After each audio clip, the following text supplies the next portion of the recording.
Good morning යාළුවනේ, welcome to Danas destination. ඔන්න ඉතින් අද වීඩියෝ එකෙන් ගොඩක් ලස්සන vlog එකක් තමයි අද අරගෙන එන්න බලාපොරොත්තු වෙන්නේ. ඔන්න ඉතින් උදේම නැගිටලා මම දත් මදිනවා. ඉතින් අද දවස ආරම්භ කරන්න තමයි පටන් ගන්නෙ. අද දවසේ මට විශේෂ රාජකාරි ගොඩක් තියෙන දවසක්.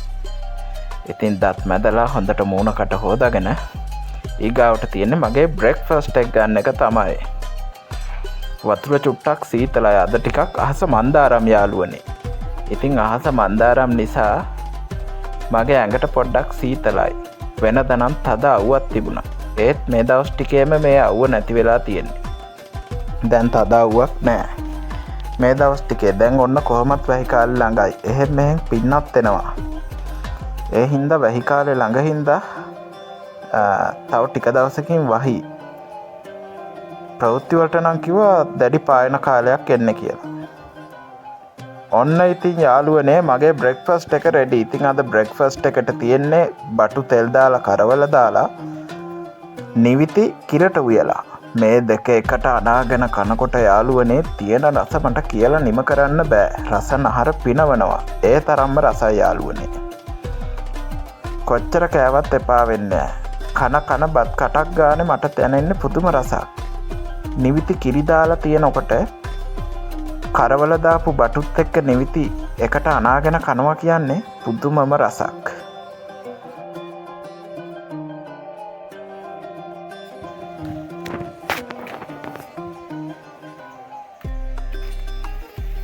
ඔන්න ඉතින් යාළුවනේ මම වත්තට ආව ගම්බිරිස් කඩන්න. මේ දවස්වල ගම්බිරිස් පැහිලා තින්නේ මේ මොකද්ද මේ දවස් ටිකේ පායපු හින්දා මේ පායන කාලේ හින්දා ගම්බිරිස් ටිකක් සවුත් වෙලා තියෙනවා.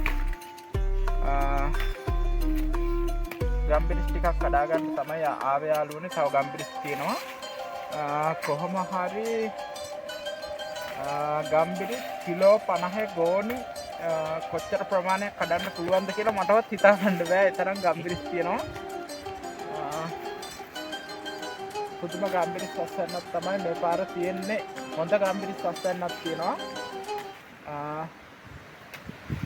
ඉස්සල්ලාම මේ ගම්බිරිස් ක්‍රියාවලිය සිද්ධ වෙන්නේ ගම්බිරිස් කඩලා අපි එක තැනකට දානවා.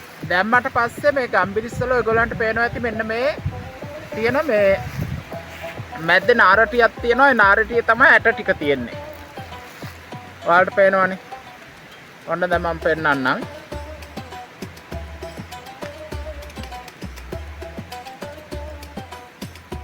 දැන් මේ නාරටිය අපි මෙහෙම අයින් කරාම ඇට ටික මෙහෙම එනවා. හරි. ඉතින් යාළුවනේ ගම්බිරිස් ඉස්සලා මෙහෙම එක ගොඩේ දාලා බිම දාලා අපි පාගනවා. ගම්බිරිස් මෙහෙම දාලා පාගලා කකුලෙන් මේව කළා තමයි ඇට මේ ඉවත් කරගන්නේ. තේරෙනවද යාළුවනේ? ඉතින් ගම්බිරිස් පාගනවා. පාගලා ඉවර වෙලා එක ඉස්සලා කඩන ගම්බිරිස් ටික ඔක්කොම ටික අපි එක ගොඩකට දානවා. තැනකට දාලා ඉවර වෙලා මේ වගේ මේ මල්ලේ ඕනනම් අපිට පුළුවන් මෙහෙම ලණුවක් බැඳගෙන පිටිපස්සේ අර තේ කුඩේ වගේ එල්ල ගන්න. මෙහෙම එල්ලගෙන අපි දැන් මෙහෙම ගම්බිරිස් කඩනේවා මෙහෙම මල්ලට දාගන්න පුළුවන්. ඊට පස්සේ යාළුවනේ අපි කරන්නේ ගම්බිරිස් එක ගොඩේ කොතන හරි තැනක තියෙනවා. තැනකට ගිහිල්ලා දාලා ඒ ටික අපි පාගනවා. පාගලා ඉවර වෙලා අවුවේ වේලෙන්න තියෙනවා. ඊට පස්සේ ගම්බිරිස් ටික හරියට වේලුනේ නැත්තම් පුස් කරනවා. අන්නේ අවදානමක් තියෙනවා. ගම්බිරිස් ටික වේලලා ඉවර වෙලා හොඳටම කරකුට්ටම් වෙන්න වේලුණාට පස්සේ විකුණනවා. ඉතින් අපේ මූලික ආදායමක් තමයි ගම්බිරිස් එදිනදා ජීවිතයේ ගෙදරට අවශ්‍ය බඩු මුට්ටු ගන්නේ. කෑම බීම අත්‍යවශ්‍යතා ඔය හැම දෙයක්ම කරගන්න මෙන්න මේ ගම්බිරිස් හින්දා. ඊට අමතරව අපිට තව කොස් පොල් වගේ දේවල් වලින්ත් ආදායම් තියෙනවා. ඉතින් යාළුවනේ පටන් ගමු ඉතින් ගම්බිරිස් ටිකක් කඩන්න.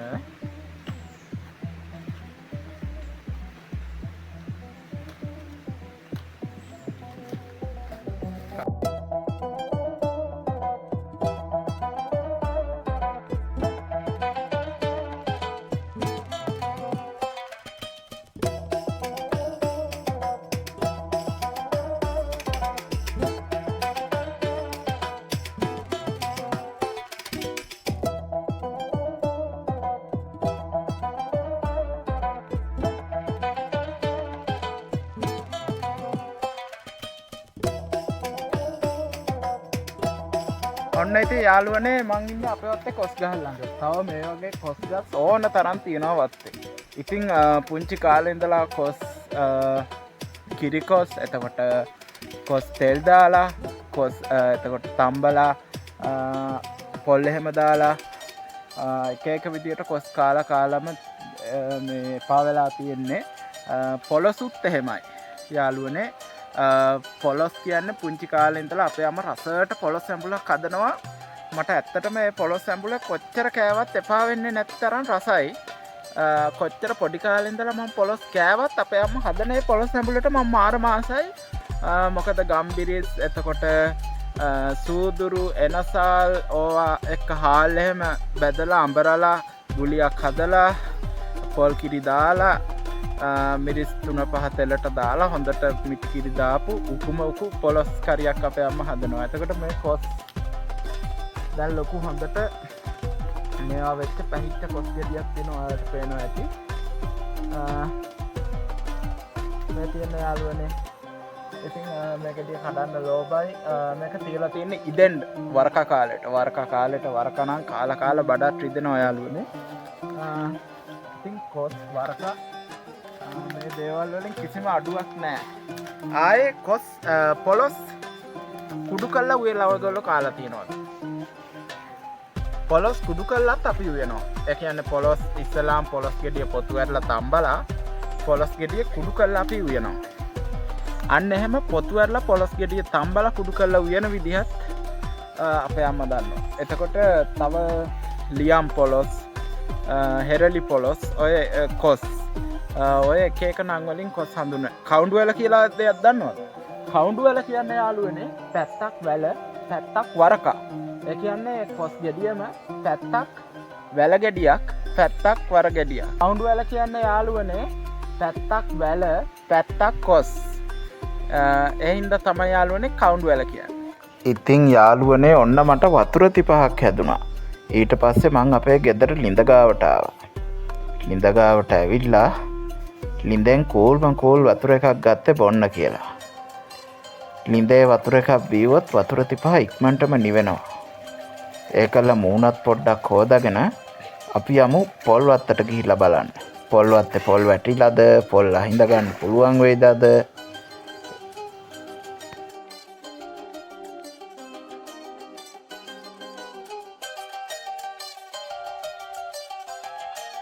යාළුවනේ අපි අවිල්ලා තියෙන අපේ පුංචි පොල් වත්තට.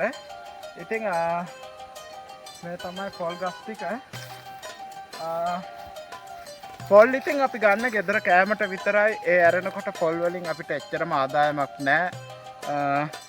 අපි බලමු පොල් ගෙඩියක් වැටලා තියෙයිද කියලා. සමහර වෙලාවට වැටලා තියෙනවා. යන්න මගේ.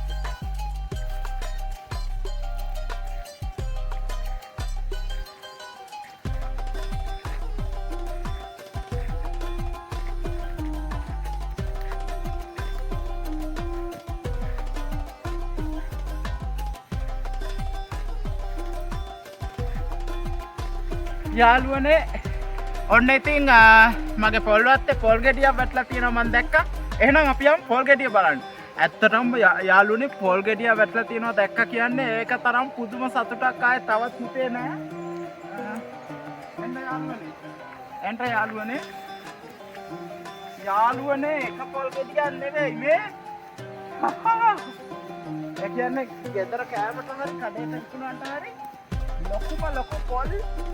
මේ බලන්න යාළුවනේ ලොකු පොල්. මේ බලන්න පොල් ගෙඩිය සයිස් එක. මේ අනිත් පොල් ගෙඩිය ලොකු පොල් ගෙඩි දෙකක් තමයි මට හම්බ වුණේ යාළුවනේ. එහෙනම් මේ දෙකත් අරගෙන යමු ගෙදර.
එහෙනම් යාළුවනේ අද vlog එකෙන් සමුගන්නවා.